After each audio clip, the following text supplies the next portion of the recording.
let me finish, man. You should treat me in a special way. I do.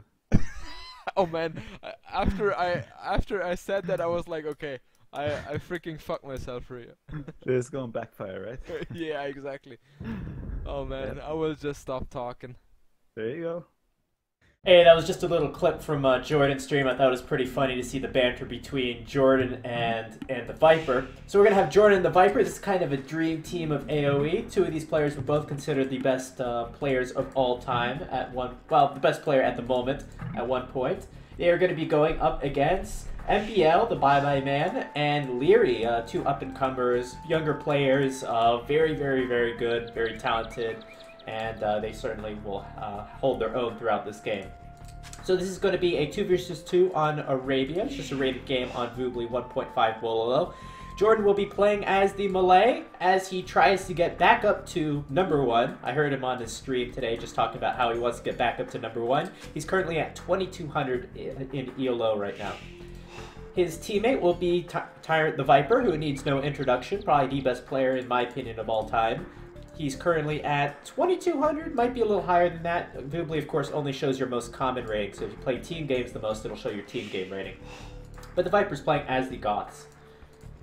In green, we have Lierrey playing as the Malay, and in red, we have MBL playing as the Goths. So we have we have mirror, what is it, mirror team random, something like that, but it's a 2 versus 2 with 2 of the same civs, so it's a Goths and Malay war. On the bottom side, we'll have Malay and Goths. On the top side, we'll have Malay and Goths also. So we'll see how those civs go up against each other. Let's talk a little bit about the civs before we get into each one of these individual maps.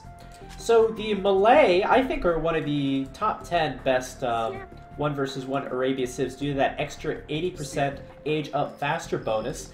You can do a lot of things with that. However, the pro players and every player has been kind of screwing it up. Since they're just trying to get used to it. Players, for the most part, going up too early and not having enough resources once they get up to the next age. Players are starting to figure out a little bit. I've been watching a lot of Doubts games. He's been getting better at it over time. And you can see a recent game with Doubt, by the way, in the top right here, where he was playing as the Malay. Won't spoil it for you guys if you haven't seen it already. But the Malay can be very powerful due to that age-up bonus. The Elephants, I also think, are definitely an asset, especially in team games, where they tend to get, you know, the Elite Battle Elephant's really good late game when you can actually afford it. So we'll have to see how they use that faster age-up bonus. Now, the Goths are red and yellow players here. The Goths are a very slow Arabia Civ, definitely not one of the best Arabia Civs. They have some of the best infantry in the game, however, so I'm thinking Huskarls, Champions a little bit later on. We'll probably have to see maybe some Karambits or Arbalest from the Malay, so the Huskarls can counter the Arbalest. How will the Karambit warrior do against the cheap infantry of the Goths? I'm not quite sure. We'll have to see later on. That's not something I've ever seen before, or something I think I can predict. But overall, I think the Malay is definitely a stronger Arabia Civ. We'll see how this dynamic plays out as we have a lot of infantry this game. So those are your two civilizations. Let's take a look at the map. We have Jordan. He's got I'm guessing, no, 2 forward golds, 1 back gold. His main gold is forward and on a hill. Let me adjust the scroll speed a little bit. There we go.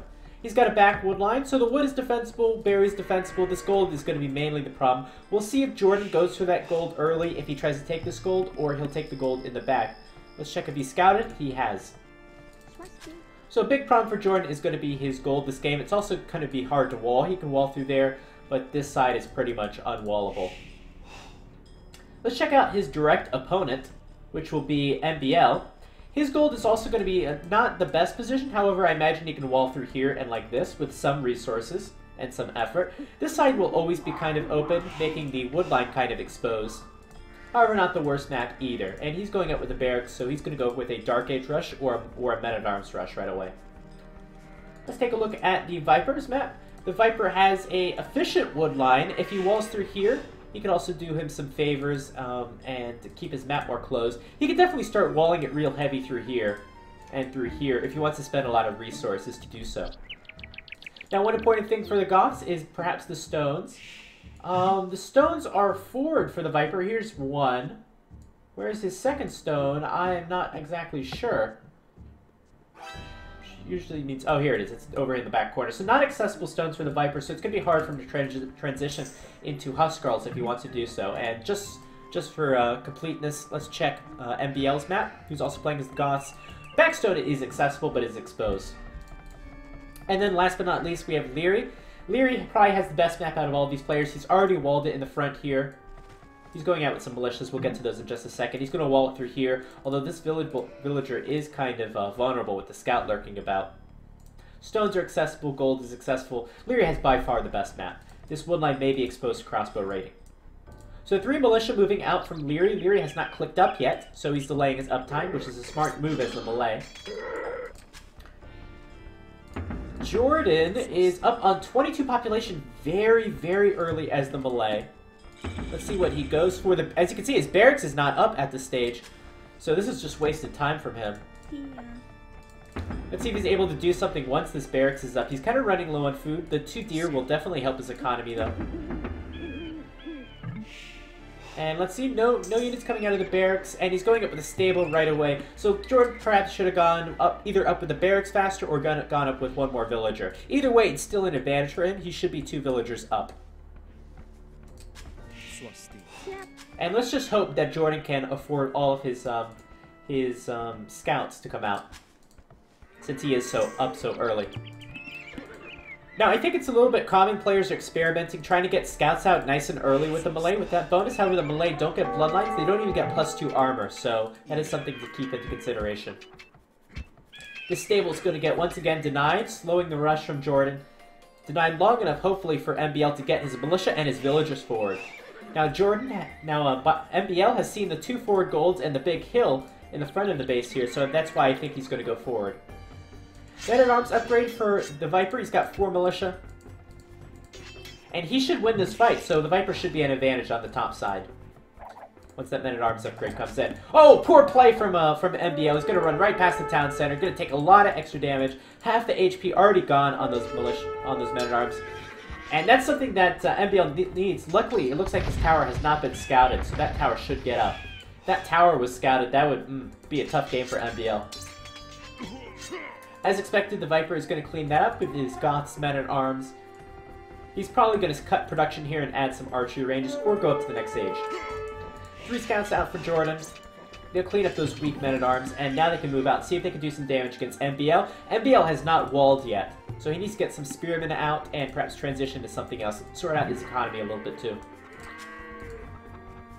Now this is smart play from MBL. Did he get all the palisades up? It looks like he got all the palisades up. However, scouts are moving in. And let's see if these villagers can survive. 2 villagers in, 3 villagers in. Counter tower coming up. Let's see if Jordan loses any villagers. He shouldn't, but he already did. Not the best start from Jordan, I must say. And losing a scout, too. Will he lose another villager? We'll have to see. If this tower does go down, that'll be lost villagers for MBL, though. Oh, another villager down for Jordan. Oh, not a great game from him. These were all avoidable kills. Avoidable losses. And the Spearman might be able to save these villagers. Oh, get a nice hit on there. Wow. Jordan making some very rusty mistakes with his micromanagement this game. And perhaps his macro as well. Oh, going to get another! Going to get another! Wow! That should be enough to save at least a few of these villagers. Oh, another Spearman coming in. Great play from MBL this game. Poor play from Jordan. And if I was MBL, you've gotten 3 villager kills, 3 scouts. Maybe go back. Think about going back. But no, he's going to drop that other tower. And Lierrey's going to help him out here against these villagers. Some of these villagers are a little bit weak. Oh, this one is on 6 HP only. That could be a dead villager, potentially. Here comes the scout of Lierrey. Will Lierrey click? Click on the right villager. Lierrey's not going to do too much. He's only on 1 HP. In fact, they're both on 1 HP. I wonder who's going to win that. Regardless, it looks like tower will go up. Come on, Lierrey, turn around. Lierrey's going to win that. Nice. Alright, so I'm thinking significant score advantage for Lierrey and MBL. Advantage in this game, despite the score not saying that. We'll check the villager count in just a second. That could be another villager down for Jordan. Oh my god. Jordan down to 32 population. Now granted, he should be 2 up from the Malay, but he's not. So, just kind of neutralizing that bonus a bit. He's lost at least 4 villagers. And was that another villager? No, that's the spearman that's low. Jordan coming out with some skirmishers now. Looks like the tower will go down. I think it's time for MBL to cut his losses and, or cut his wins, I suppose, and move back. But he just wants to try to get as much damage out of that tower as possible. Crossbow being upgraded from Lierrey. We've had a mostly defensive style on the top. Action's about to get started now as Viper goes up to Castle Age. Viper's going to be going Knights, Lierrey's going to be going Archers. And on the bottom side, we're just having mostly feudal wars, of which MBL has been winning. Another tower coming up from Jordan. I don't know if Jordan realizes, but he's got this gold in the back. I suppose this gold is still essential. That's only 4 gold mines. It's not going to last too long. But Jordan's going to go for this wood first. MBL actually adding men-at-arms. They're nice and cheap with the Goths. Going to get another villager kill. Jordan now down to 36 population, 36 villagers. And 2 of those villagers, I believe MBL started with 3 or 4, going to get away. Men-at-arms can clean up the skirmishers if they want. No fletching done. And yet another tower for Jordan, going up on his gold to secure it. Now, Jordan is 200 food in the bank. Let's check MBL's food. This is the most important thing in this game. MBL does not have as much food. He's got many more farms, though. And even if MBL is kind of even, I would consider that a win because he is playing as the Goths. You don't expect to be at an advantage versus the Malay. Okay, so Viper is up to the next age just about now. He's done a good job walling. These walls have essentially saved him so much damage from these crossbows. However, these crossbows will idle these farms for now. And Lierrey might want to go back before those Bloodlines Knights comes out. In fact, Lierrey's actually going to go south to Jordan. Jordan's mining stone. I think that's just for town centers, though. I don't think we're going to see Karambits quite yet. And MBL is actually going into scouts. This is very interesting. Now, if I was MBL, I would just go up to the next age and play the game from there. But MBL's going to add a few scouts. Looks like only 3. Now, one thing you could be thinking is maybe keep adding scouts, try to take out the towers, and try to take them off his gold. But I think that's going to be a little bit too difficult. So I'm not sure if those 3 scouts will be worth it. We'll just have to see what kind of damage they can accomplish. What happened to the archers of... Oh, Lierrey's archers are still in the back of the map. They're just kind of hanging out. Alright, so MBL could do some damage on the stone, perhaps. Let's see if he's going to see it. No, not going to see it in time. Could get some archers. No? Okay, maybe get this villager. I don't think... No, he's not going to get it with all that army with Jordan there. So he's going to go for the archers first. If he can take down an archer or 2, maybe he can work on the skirmishers, but it's not going to matter anyway. Jordan's there with the spearmen. So the both bottom players both firmly stuck in the feudal age. He's going to go for that. Going to get 1 more villager. That's going to put MBL down to 44 villagers. While, sorry, yeah, MBL down to 40... down. He's already at 44. We're looking at Jordan. Jordan's down to 39. Castle Age for Jordan. He'll be up real quick. MBL will be up a minute later. And still no action on the top side. Those archers are finally getting cleaned up. The Viper just hung around his base until those crossbows resurfaced. And the Viper's going for more of a boom play here. He's not making too many knights. He might make some more in the future. Very good upgrades on the knights so far. Looks like the Viper's mismanaged his micro a bit, which is probably why he's going with the market. Yeah, he's got too much gold. So the Viper's going to focus more on economy, try to get up to the minimum amount of farms you need as the Goths in order to make infantry. And that's really where the strength of the Goths game is. Once they have a minimum amount of farms up, they're able to spam out that infantry in the Castle Age or an Imperial Age. Jordan's up to the next age, should upgrade crossbow. 3 stables for MBL. He doesn't want to invest in any archer units, so he's going to try to make as many knights as soon as possible, as soon as he gets to the next stage. That is, as long as he doesn't sustain any damage from these archers of Jordan. Which he shouldn't, because there's a lot of towers here. There's 3 towers up. MBL sitting at 63 stone. He'd like to have 100 for a town center by the time he gets up. Looks like despite all this damage that MBL's done, I think a few poor decisions have kept MBL down. Oh, huge raid by the Viper. Going to get many villager kills. Luckily, MBL does have some gold stockpiled, but that tower is definitely vulnerable, especially if these knights come in. That's 2 idle villagers stuck in the tower. It's a good thing MBL has 3 stables because he needs knights out as fast as he can get them. And he needs the help of perhaps Lierey's crossbows as well. Where's Lierey's army? Oh, here it is. I'm going to get a few villager kills. No siege workshop up for the Vipers, so it's going to be kind of hard to deal with these for now. Tower does go down though, and MBL does not have any gold access at this point. He needs to use his market quite a bit, which is what he's doing. The Viper's going to get out of there, leave the rest up to Jordan, where he can get some new villager kills. MBL wants to get back onto gold as soon as possible, so he doesn't have to keep selling. Here's your market price right now: 92 and 77 and 67 for food and wood. Not the best prices in the world.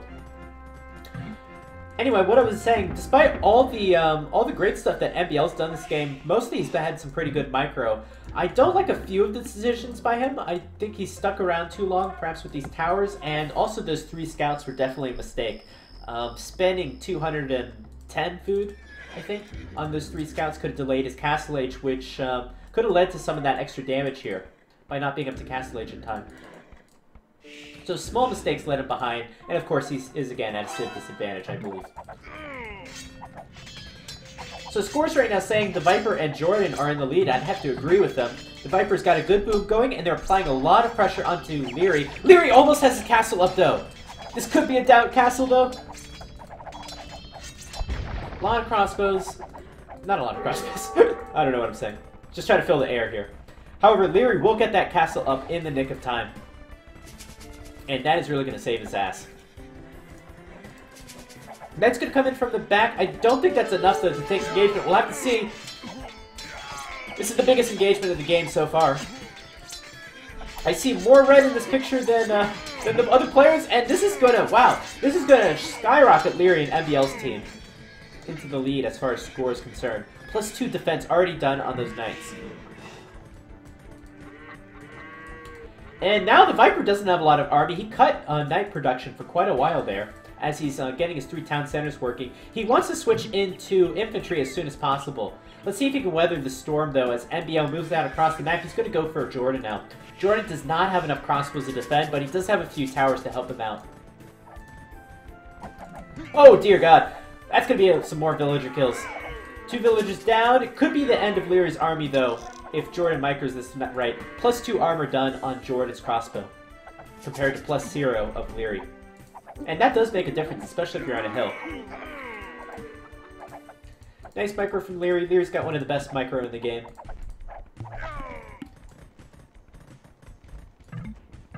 And the biggest problem, though, is MBL's kind of behind in economy.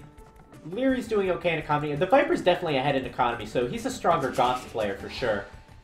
Stronger Malay player is definitely Liereyy, though, compared to Jordan.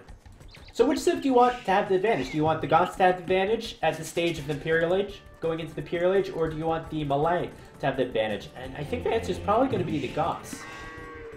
Lierey's going to be the first to click up to the Imperial Age. Viper, I'm sure, is not far behind. Unless he wants to go big knights. It doesn't look like he's going to go Fort Town Center. I love Fort Town Center as Goths, or any food-heavy civilization. You really need as many farms as possible. Lierey's going to go for this Karambit's Warriors, so just like the question we asked at the beginning of the game, how are Karambit Warriors going to do against Goths? We'll have to see.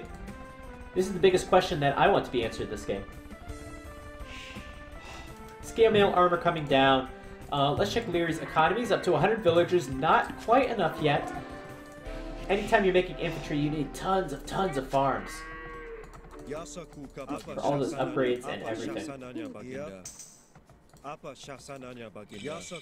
Now this looks like a lot of Karambits. It's actually not a lot of damage potential here, but the good thing about Karambits, they do create fast. They are half a population slot, and they are very cheap.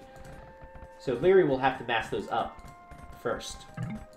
Castle coming down from Jordan. All the Malay players going to go for castles. Now, alternative is maybe we'd see elephants. However, we do have the Goths here with their cheaper halves. Maybe that's one thing to take in consideration. Elite Karambit Warrior already being done from Liereyy.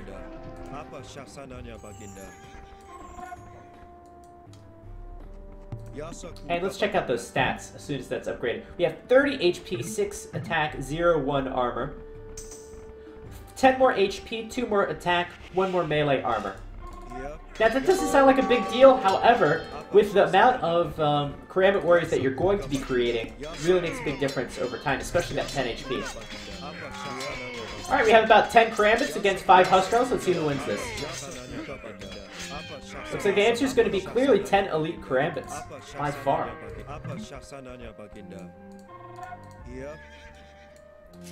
Archer's caught in the middle of the map. Who else do we have in the Imperial Age? Viper's going to be up to the Imperial Age. No surprises there. Here comes those Karambits. Castle in a great position. It'll defend all of this wall. Now what the Viper should do is he should probably fully wall this up. With palisades or houses or whatever. Which is what he's going to do. He just needs to weather the storm until he can get potentially champion upgrade. He's already got long swordsman done. Jordan's going to be in here to help. These crossbow, by the way, will be very good against Karambits, I feel. Oh, nice trap. It's actually not that much value here, though, but it's a nice trap nonetheless. You have to remember how cheap Karambits are.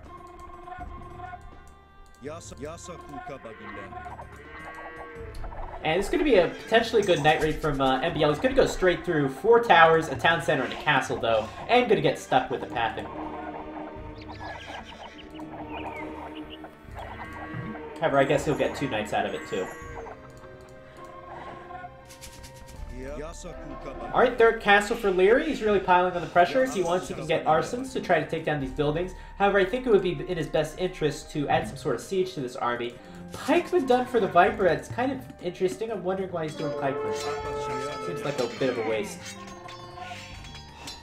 And the Viper now doing 2-handed swordsman. He needs to hold out for a little bit longer. The stats difference is... It's not even comparable between a long swordsman and a Karambit warrior, yet alone a champion. However, Viper will need his numbers up, and he's playing as the Goths, so he just needs to buy a little bit of time. This choke point is excellent. This castle will be dishing out massive damage. And let's see who wins. 2-handed swordsman, Karambit warriors. 2-handed swordsman now done. And will this be enough for the Viper? Champion being researched right now. He just needs to hold out a little bit longer. Second castle will buy him a little bit more time. And I think effectively, this was about an even trade for both players. However, I think Lierrey should get out of there now. Because he's not going to be able to take down that castle. He needs something else to add into his army. These castles are in perfect position for the Viper. Normally, you don't make so many castles as the Goths, but it's great for defensive purposes in this situation. Now, all Lierrey needs is maybe some trebuchets. There you go. The problem with trebuchets is you can't make Karambits at the same time. MBL going to go for a sneaky raid on the Viper. Can get so much damage out over here. And Jordan up to the next age as well. The only player left in the castle age is going to be MBL. So overwhelming massive Karambits. We have... I don't know if that's 45 Karambits or 80 Karambits. It's actually 80. So this number is actually the actual population space. This is the actual number of units. Karambits cost half a population slot. So we'll just double this number. 100 Karambit warriors on the field. 2 trebuchets out. This is going to be tough for the Viper. He's going to rely on his Civ. Got to be banking on that his Civ is going to just outproduce and just have better units. That's all the Viper's hoping for right now. Going to buy some time for Blast Furnace, build up his army numbers.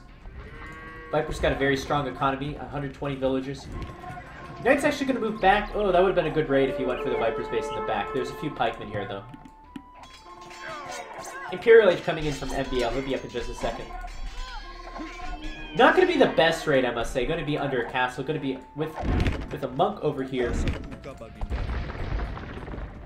Alright, let's see. Two trebuchets out. If these walls go down and Lierrey runs in, then the Viper's going to have to take this engagement. Bracer being done for the castles of Lierrey. Very smart play. And the Viper's going to choose... Is he going to choose to take this? I would definitely take it with the choke point. You want to get as little saturation as possible with the number of units that Lierrey has. Look at how many Karambits, wow. Alright, here we go. The Viper's going to take it in the open field. He's going to get surrounded by the Karambits. The more surround that occurs, the more damage the Karambits can put out. And if the Karambits win this super easy, we might be having a debate on whether the Karambits are actually OP. Their damage potential is huge, though. 8 attacks for each one of these guys. Yeah, the Karambits just gonna swarm. They're just gonna swarm. Too many Karambits to deal with. The Viper's, Lierey's army just has probably 3 times the damage potential as the champion army, with the numbers they have. And that might be it for the Viper. The Viper needs to keep producing, man. Keep producing and hang on for dear life. Oh, they're gonna take out the trebuchet too. Look at the spam from Lierey. Look at the spam. So many units.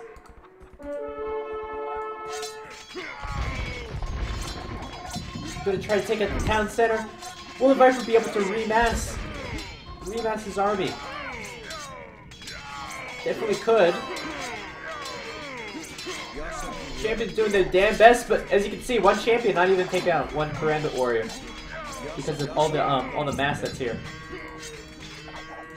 Lierey upgrading to Arbalest. He's gonna add Arbalest too. Imagine that. Karambit warriors plus Arbalest against champions.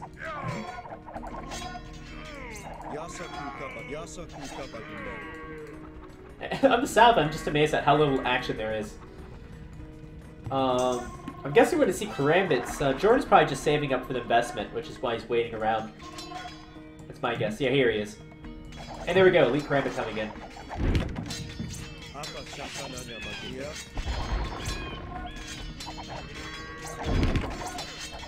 Now, in a way, this is because partially the weakness of the Goths economy, why the Viper is so far behind, or it seems like it is. If these two went up on even economies, maybe we'd be saying we wouldn't be saying how OP the Karambits look, but they look super strong right now. However, Jordan's going to come in, support his ally. Looks like Champion being upgraded for MBL. He's going to get Profusion. Now, MBL's actually going to go for a heavier hand cannon army.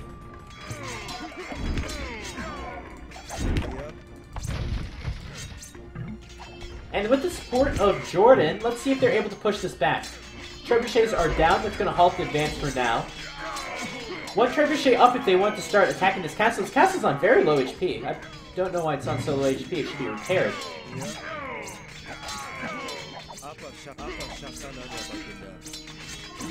And what's going on over here? Trade is being started. Oh, look at that, though. Ooh. Poor pathing. Just waiting for MBL to get into this game also. He's got some knights in the back trying to clear up the trade.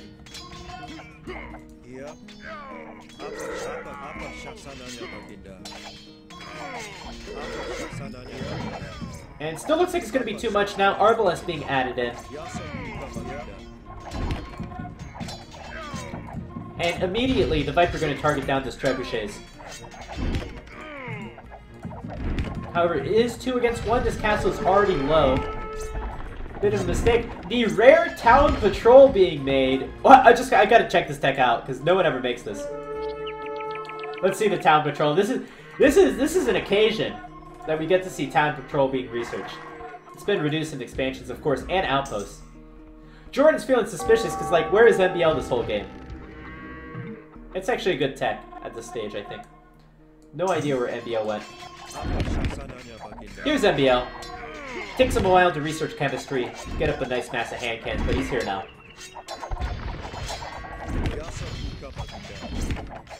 And he's just going with hand cannons, no infantry for him. I know he researched the champion upgrade, I watched him research it.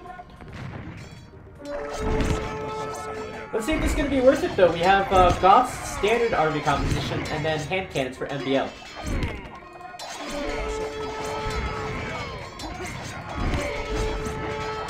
Now you gotta want to keep those in the back, have the Karambit warriors as fodder in the front. The hand cannon's not gonna be worth it if they're getting on top, getting hit by champions like this. And yeah, it's not gonna be worth it. Not the best micro for MBL. He's gotta keep his hand cannons in the back for them to be useful.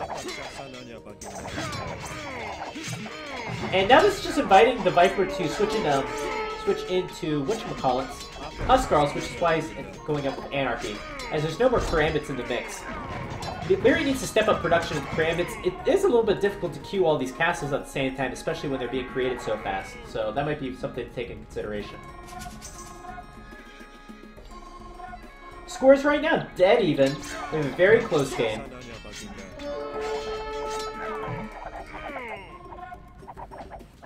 And no perfusion being done for MBL, so he's probably going to add some infantry. The Viper's going to round out his army with some elite Huskarls now. No siege yet for any of the players aside from trebuchets.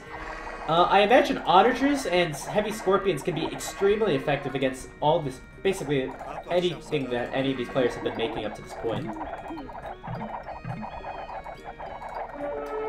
Check out the trade for both players. Trade 20 for Liereyy, so 30 in total for Liereyy and MBL, and 10 in total for the Viper and Jordan. That is something to take in consideration. 20 more trade for Liereyy and MBL. You certainly start to feel that at this stage of the game, if you don't have enough trade.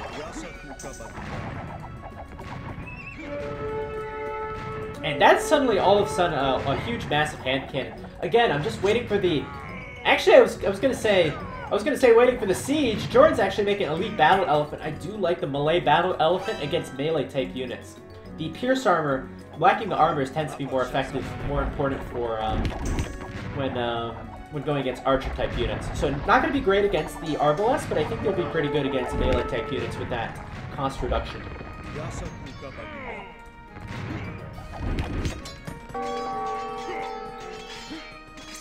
And Jordan's just trying to get as much gold as he needs, as he wants, because of course they don't have a lot of trade.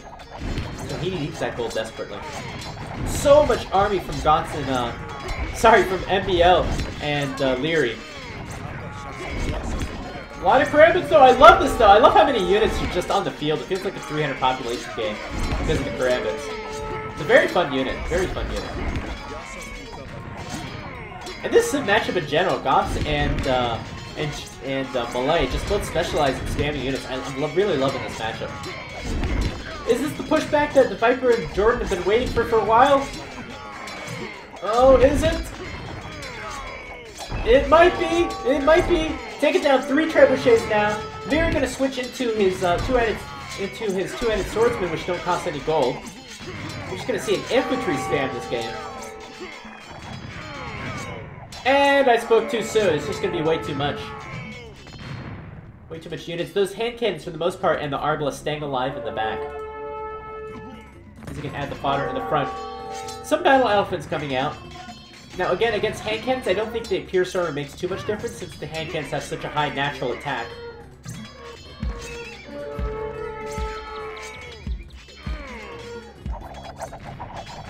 And I hope we get to see some battle elephants on the north side as well.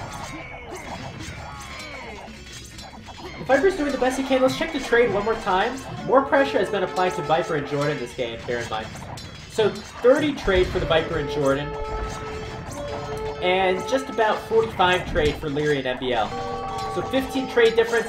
Karambit warriors are moving into the Viper's economy. All the Viper's economy at the top. Basically idle. Castle is going to go down. This could be the Viper collapsing now. Let's hope these battle elephants can save the day. Oh, not so great against the arbalest. Not great at all. Taking way too much damage. Most of the Viper's economy is idle at this point. And I think this might be the GG right here, just not able to handle this arbalest hand cannon champion combination from MBL and Liereyy. And there we go, GG right there. Not able to handle that combination, and great game played by them. I really enjoyed the Civ matchup, Malay and the Goths. It was a really fun matchup, and I will see you guys in the next expert game commentary. See you soon.